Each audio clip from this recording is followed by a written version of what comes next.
தமிழ்நாடு பாஜக தலைவர் திரு அண்ணாமலை மீது சிறுபான்மையினருக்கு எதிராக பேசியதாக வழக்கு. தமிழ்நாடு பாஜக தலைவர் திரு அண்ணாமலை யூடியூப் சேனல் ஒன்றிற்கு பேட்டியளித்த போது தீபாவளி பண்டிகையின் போது பட்டாசுகள் வெடிக்கக்கூடாது என்று கிறிஸ்தவ மிஷனரிகளின் துணையோடுதான் உச்சநீதிமன்றத்தில் வழக்கு தொடரப்பட்டுள்ளதாக தெரிவித்தார். பாஜக தலைவர் அண்ணாமலை கூறிய இந்த கருத்து இரு மதத்தினரிடையே மோதலை ஏற்படுத்தும் விதமாக காணப்படுகிறது. ஆகவே சேலத்தை சேர்ந்த சமூக ஆர்வலர் பியூஷ் மனுஷ் என்பவர் சேலம் நீதிமன்றத்தில் மனு தாக்கல் செய்தார். பியூஷ் மனுஷ் தாக்கல் செய்த அந்த மனுவில் இந்து மத கலாச்சாரத்தை அளிக்கும் நோக்கில் தீபாவளி அன்று பட்டாசுகளை வெடிக்கக்கூடாது என கிறிஸ்தவ மிஷனரிகளின் உதவியோடு உச்சநீதிமன்றத்தில் வழக்கு தொடரப்பட்டுள்ளது என யூடியூப் சேனல் ஒன்றிற்கு பாஜக தலைவர் அண்ணாமலை கூறியுள்ளார். இது இரு மதத்தினரிடையே மோதலை ஏற்படுத்தும் விதமாக அமைவதாகவும் இதனை பேசிய அண்ணாமலை மீது நடவடிக்கை எடுக்க வேண்டும் என்றும் கோரப்பட்டிருந்தது. இந்த மனுவை விசாரித்த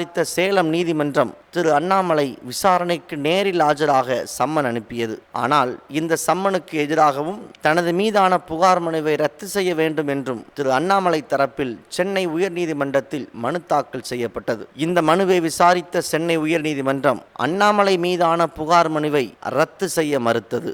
மேலும் மனு மீதான வழக்கை சட்டத்திற்குட்பட்டு சேலம் நீதிமன்றம் விசாரிக்கலாம் என்றும் உத்தரவிட்டது. திரு அண்ணாமலை தரப்பினர் சற்றும் எதிர்பாராத இந்த உத்தரவு திரு அண்ணாமலை தரப்பிற்கு கடும் அதிருப்தியை ஏற்படுத்தியுள்ளது. சென்னை உயர்நீதிமன்றத்தின் இந்த உத்தரவை எதிர்த்து உச்சநீதிமன்றத்தில் திரு அண்ணாமலை அவர்கள் மேல்முறையீடு செய்துள்ளார். அந்த மேல்முறையீட்டு மனுவில் நீதிமன்ற சம்மனுக்கும் விசாரணைக்கும் தடை விதிக்க வேண்டும் என்று கோரிக்கை வைத்துள்ளார். இந்த மனு மீதான விசாரணை தற்போது விசாரணைக்கு வந்துள்ளது. அடுத்த கட்ட நகர்வு என்ன? பொறுத்திருந்து பார்க்கலாம்.